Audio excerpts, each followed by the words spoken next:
नमस्कार, बहुत बहुत स्वागत है आप सभी का। आप देख रहे हैं एनएमएफ न्यूज। आपके साथ मैं हूं नमता चौधरी। महाकुंभ को लेकर विपक्षी दलों के नेताओं की तरफ से तल्ख टिप्पणियां थमने का नाम नहीं ले रही हैं और अवधेश प्रसाद इस कड़ी में सबसे आगे चल रही हैं। मसलन हर दूसरे दिन उनका विवादित बयान सामने आ रहा है महाकुंभ को लेकर, क्योंकि इस महाकुंभ के जरिए वो सीधे सीधे तौर पर भाजपा सरकार को निशाने पर ले रही हैं, योगी आदित्यनाथ की सरकार को निशाने पर ले रहे हैं। लेकिन योगी विरोध में अवधेश प्रसाद ने अब कुछ ऐसा बयान दे दिया है महाकुंभ को लेकर, जिसके बाद से ही विवाद गहरा गया है। दरअसल अवधेश प्रसाद ने महाकुंभ को सनातन का अपमान बता डाला, भाजपा सरकार का इसे फेलियर बता डाला और इसी के साथ उन्होंने कहा कि भाजपा सरकार ने महाकुंभ को कलंकित किया है, ऐसा कलंकित जो कभी भी मिट नहीं पाएगा। आप सोचिए अवधेश प्रसाद कैसे कैसे शब्दों का इस्तेमाल कर रही हैं महाकुंभ को लेकर। समझ में आता है कि वो विपक्षी दल के नेता हैं, समझ में आता है कि उन्हें उस सीट से जीत मिली जिस पर बीजेपी को पूरी उम्मीद थी लोकसभा चुनाव में, खासकर तब जब वहां पर राम मंदिर का निर्माण कराया गया था। फैजाबाद लोकसभा सीट की मैं बात कर रही हूं, जिसको समाजवादी पार्टी ने अयोध्या हार गई बीजेपी इस तरीके से प्रचारित किया था। लेकिन बावजूद इसके जिस तरीके के बयान अवधेश प्रसाद योगी विरोध में दिए जा रहे हैं, उसको अब सीधे सीधे तौर पर सनातनियों की आस्था पर चोट से जोड़कर देखा जा रहा है। सोचिए वो कह रही हैं कि महाकुंभ सनातन का अपमान है, भाजपा सरकार ने महाकुंभ को कलंकित किया है, ऐसा कलंक लगाया है जो कभी नहीं मिटेगा। इस तरीके की भाषा का इस्तेमाल अवधेश प्रसाद करते हुए नजर आए हैं। और सिर्फ यही नहीं, वो तो 2013 में जो कुंभ हुआ था समाजवादी पार्टी की सरकार में, उसकी भर भर कर तारीफ करते हुए नजर आए। कह रहे हैं कि वहां तो एक चिड़िया भी नहीं दबी थी। आप सोचिए इससे बड़ा झूठ कोई हो सकता है? मतलब 2025 के महाकुंभ में जब भगदड़ हुई मौनी अमावस्या पर, उसको भुना रहे हैं, लोगों के जख्मों पर नमक छिड़कने का काम कर रही हैं। और 2013 में प्रयागराज रेलवे स्टेशन पर जिस तरीके से भगदड़ मची थी, 40 लोगों की मौत हुई थी, उस पर बात करने के बजाय कह रही हैं कि चिड़िया तक नहीं दबी थी, सबसे शानदार आयोजन वो था। अवधेश प्रसाद का यह बयान सोशल मीडिया पर वायरल हो रहा है, जिसमें उन्होंने ये भी कहा है कि वो 27 फरवरी को जिला मुख्यालय पर धरना प्रदर्शन करेंगे। अवधेश प्रसाद का कहना है कि अयोध्या में ऐसी कई घटनाएं हो रही हैं, जिसके बाद से ही वो इतने आहत हैं कि कानून व्यवस्था को लेकर वो जिला मुख्यालय पर धरना प्रदर्शन करेंगे। समाजवादी पार्टी के और भी कार्यकर्ता इस दौरान जिला मुख्यालय पर मौजूद रहेंगे। आपको यह भी बता दें कि मिल्कीपुर उपचुनाव हारने के बाद से ही अवधेश प्रसाद का इस तरीके का रवैया कुछ ज्यादा ही देखने को मिल रहा है। शायद इसीलिए योगी आदित्यनाथ ने बीते दिन यूपी विधानसभा में जिस तरीके से बयान दिया महाकुंभ का विरोध करने वालों को, अब उसे अवधेश के बयान से ही जोड़कर देखा जा रहा है। योगी आदित्यनाथ ने कहा, हज पर नहीं बात करते हैं, महाकुंभ पर उल्टी करते हैं। योगी आदित्यनाथ ने कहा कि गिद्धों को लाशें दिखती हैं, श्रद्धालुओं को तो आस्था दिखती है, जिसकी जैसी नियत होती है उसको वही नजर आ रहा है। अवधेश प्रसाद का बयान एक तरफ और दूसरी तरफ योगी आदित्यनाथ के बयान को अवधेश से जोड़कर ही देखा जा रहा है। योगी के बयान के साथ आपको छोड़े जा रही हैं। फिलहाल आप इस खबर को लेकर, अवधेश प्रसाद के बयान को लेकर क्या राय रखते हैं? कमेंट करके अपनी राय हमें जरूर दें। महोदय, मुझे सोशल मीडिया हैंडल पर एक बात बहुत अच्छी लगी। एक सज्जन ने इस बात को कहा और उसने जो लोग महाकुंभ का विरोध कर रहे थे उनके बारे में उसने बहुत सटीक टिप्पणी की। उन्होंने कहा कि पिछले 1.5 महीने में आप वामपंथियों समाजवादियों की बाल खगाल लीजिए, महाकुंभ को लेकर के विश्व भ्रमण के अलावा कुछ नहीं दिखेगा।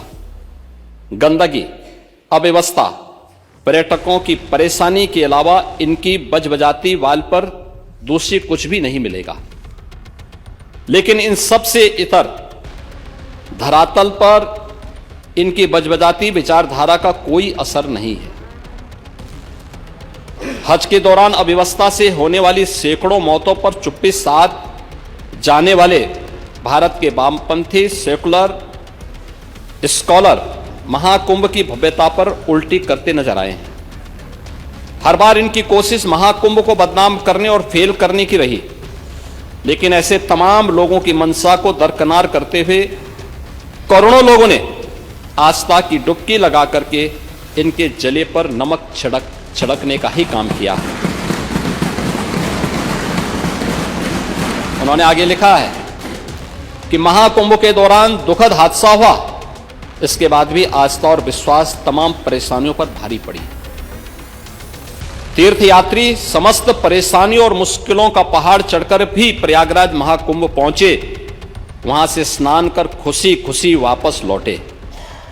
रिश्तों के जटिल समीकरण का परिभाषा गढ़ता महाकुंभ अब समारोह की ओर है, लेकिन यहां से निकला संदेश हर सनातन के मन में अमिट छाप छोड़ गया है, जो वर्षों तक लोगों की बदकही और कहानियों में जीवंत रहेगा। हर तरफ अपनी मां और बुजुर्गों को महाकुंभ में अनाज छोड़ देने वाले बेटे रहे हों, तो दूसरी तरफ अपनी सास को पीठ पर उठाकर कुंभ स्नान कराने वाली बहू भी रही है। लेकिन सनातन विरोधियों को नजर केवल गंदगी पर पड़ी। मैं अध्यक्ष महोदय वह चित्र लेके आया हूं। ये देखिए, एक बहू है, अपनी सास को पीठ पर लाद करके जा रही है महाकुंभ स्नान करने के लिए।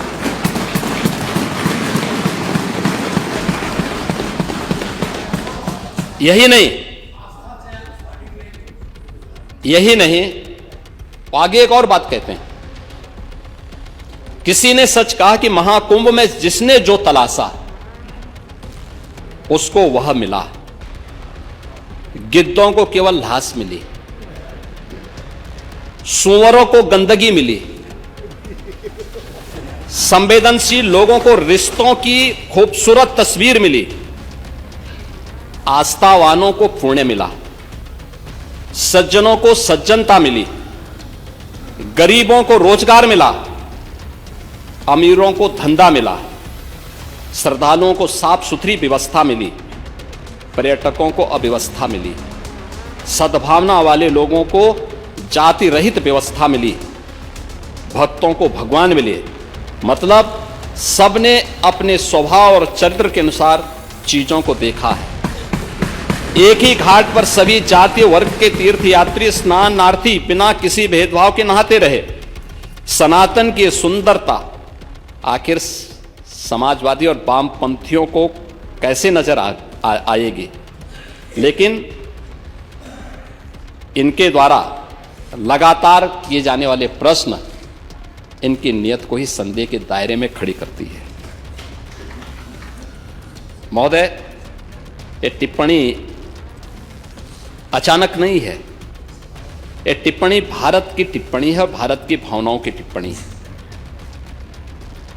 और जो स्वयं कुछ कर नहीं सकते थे, जिन लोगों ने अपने समय में इस पूरे आयोजन को अव्यवस्था और भ्रष्टाचार का शिकार बनाया था, आज वे महाकुंभ पर इस प्रकार की टिप्पणी करके भारत की भावनाओं के साथ ही खिलवाड़ करने का काम कर रहे हैं। और मैं तो केवल इस बारे में एक बात कहना चाहूंगा कि महाकुंभ ने पूरी दुनिया को भारत की सनातन एकता का संदेश देकर के एक भारत श्रेष्ठ भारत के प्रधानमंत्री मोदी जी के विजन को ही चरितार्थ करके दिखा दिया है कि विश्वास है तो पूरा भारत अपना सहयोग देने के लिए उतनी ही तत्परता के साथ खड़ा है जो महाकुंभ में दर्शन होता हुआ दिखाई दे रहा है।